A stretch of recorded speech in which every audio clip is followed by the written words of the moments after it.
o melhor time do Brasileirão quando o assunto é gol fora de casa. Fez 21 gols em 14 partidas como visitante.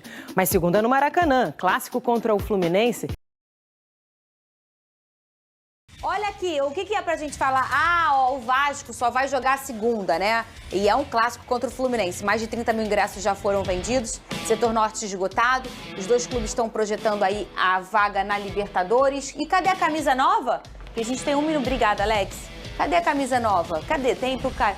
Não tem? Você não falou que tem? Então, bota aí, bota na tela só, que aí vai, já lançou, lançada pela Capa, o 3. O Pedrosa trouxe aqui. Antes de mudar para Nike, é a última camisa. Pode botar na tela aí, cadê? Pra gente já comentar, que a gente tem 30 segundinhos. Eu quero que o Caio dê opinião aí sobre a camisa nova do Vasco. Dando spoiler aqui, muito linda. Sou suspeito para falar, mas quem vê a camisa e não gostar é muito clubista. Aí, assim, tá aí, ó. Vão aparecer aí na tela. A azul é de goleiro, né? E a marrom dos jogadores de linha. A camisa faz referência aos 80 anos que o Vasco foi campeão invicto de terra e mar no remo e no futebol. Então a camisa faz essa referência, uma frase marcante que eles usaram no lançamento. Quem rema a favor da corrente leva vantagem e quem rema contra leva a história. Que legal! Então, Nossa, que legal. Um pouco da história do Vasco. Não sei se o Vasco vai jogar com ela contra o Fluminense.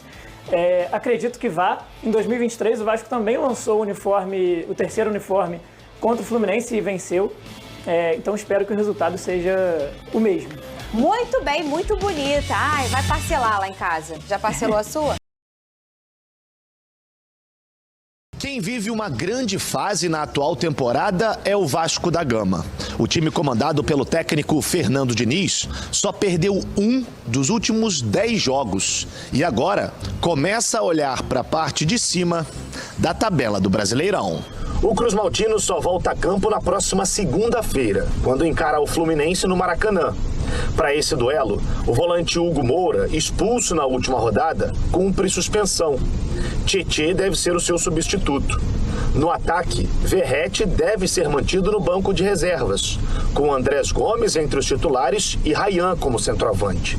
Na lateral direita, Paulo Henrique retorna à titularidade após atuar com a seleção brasileira no período de data FIFA. Atualmente, com 36 pontos, a zona do rebaixamento está cada vez mais distante para o Vasco, que agora começa a mirar uma vaga no G6 do Brasileirão. Não, sonhar, o torcedor está sonhando faz tempo, eu acho.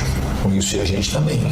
Quando você está na parte de baixo da tabela, é muito difícil ficar falando de Libertadores, mas a pontuação do Vasco, depois que eu cheguei, ela não condiz com o que o time desempenhou. Era para a gente estar mais bem classificado na tabela. Pelo menos uns 6, 7 pontos para ser no mínimo. A gente deixou escapar pontos assim que estavam totalmente na nossa mão. E agora, com o resultado acompanhando o desempenho da equipe, a gente conseguiu pontuar bem nos últimos, principalmente no retorno. Existe uma tendência, obviamente, que a gente consegue olhar, não só sonhar, mas de maneira objetiva, olhar mais para cima na tabela. Mais da reportagem agora com o Rodrigo Brandão e o Vascão, que vem se destacando no time e que não é nenhum protagonista, não é um jogador de marcar gols, não é um jogador que aparece na frente, nada disso. Eu tô falando do volante Barro, jogador que chegou ao clube nessa janela de meio de temporada, estava meio que esquecido lá no América Mineiro, mas desde a chegada do Fernando Diniz, ele ganhou a posição no meio-campo do time e desde então o Vasco não perdeu nenhum jogo. Foram 9 jogos, tá? Nesse recorte, 5 vitórias e 4 empates. Tudo começou no jogo de ida das quartas de final da Copa do Brasil, aquela partida em São Januário contra o Botafogo. Ele jogou ao lado do Jair, se destacando já naquele primeiro confronto, e de lá para cá ele não perdeu mais a titularidade. Somente contra o Palmeiras ele não jogou, pois estava suspenso. E justamente nesse jogo o Vasco perdeu a única das últimas 10 partidas. Números que impressionam e que mostram a efetividade desse jogador, que tem se destacado não apenas pela combatividade, mas também pela aplicação tática. Beleza, Vegeta? Grata surpresa tá entre as revelações. Fala de novo que eu deixo o microfone fechado. Beleza, o Barros é uma grata surpresa, tá entre as revelações do Campeonato Brasileiro, não só do futebol do Rio de Janeiro, mas realmente um menino de muito talento e muita personalidade também. Curtindo a folguinha e foto dele na praia, com outros meninos da base do Vasco, o Ryan. Tinha mais um lá também, que eu não lembro agora, mas tinha mais um. Talvez o Nuno que estivesse junto, que não era da base, né? Mas... Nuno. Era o Nuno? É da isso. foto que você tá falando? Da Desculpa, foto, que eu tava Nuno, conversando né? com o Léo aqui. Era o Nuno, 2 da base e o Nuno. Tem break pra pagar? 55, você tem 3 minutos. 55? Tá bom. Trazendo essa comparação, porque vai ter Vasco e Fluminense, você gosta do Barros, Rodrigo Machado? Gosto. Acho que hoje é fundamental nesse time do Vasco, né? É claro que o Vasco, segunda, não tem o Hugo Moura, foi expulso, né? Num lance que a gente divergiu bastante. Eu e você, né? Principalmente. E devem jogar o Você Tietê. achou que era pra ser expulso? Não, eu falei aqui, cara, pra mim foi mal expulso. Também Era achei. lance de cartão amarelo somente. Vocês discordaram do Wilton. Da arbitragem. Tá. Achei que Quer vocês dizer, da tivessem... arbitragem não, a arbitragem até acertou.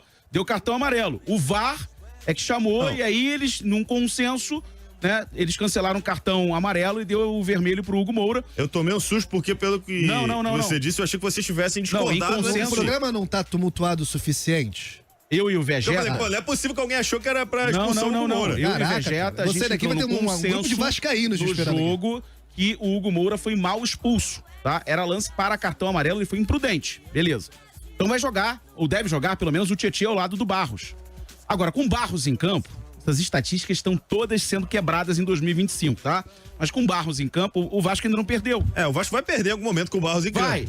Mas, por exemplo, o Fluminense não ganhava do Juventude desde 2022. Ganhou ontem, beleza? Com o Soteldo. O Fluminense não ganhava do Botafogo desde 2022. Ganhou do Botafogo. Tiveram outras situações aí também. Isso aí também tem peso, favoritismo? Também O Flamengo não ganhava do Juventude em Juventude desde 97. Ganhou. Do Ju? Isso, eu posso em falar, Juventude. Ju é muito bom. Não. Que eu posso falar Time sobre jaconeiro. o Barros.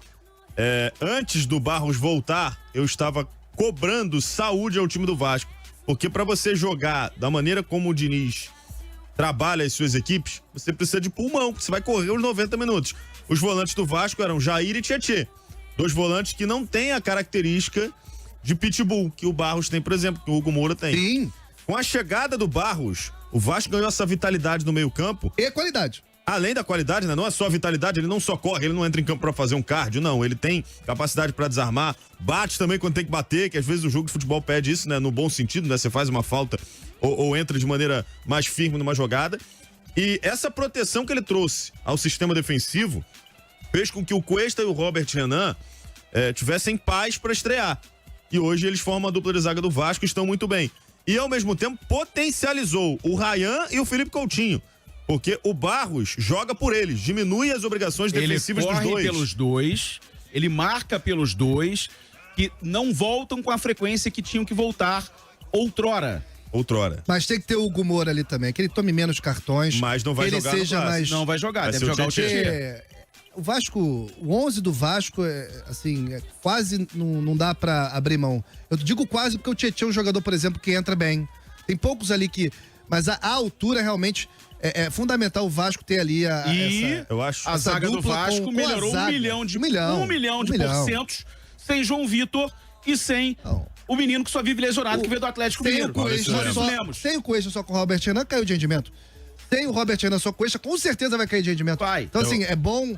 E não é porque a gente falou que não expulsaria o Hugo Moura que ele não se colocou em risco de ser expulso de forma imprudente. Ele não pode dar esses moles. Eu acho que o Tietê é melhor que o Barros e o Hugo Moura, mas tecnicamente pro que o Vasco, sim, mas pro que o Vasco precisa, o Tietê hoje é reserva. Claro. O Vasco precisa do Hugo do Cauã Sim. Barros.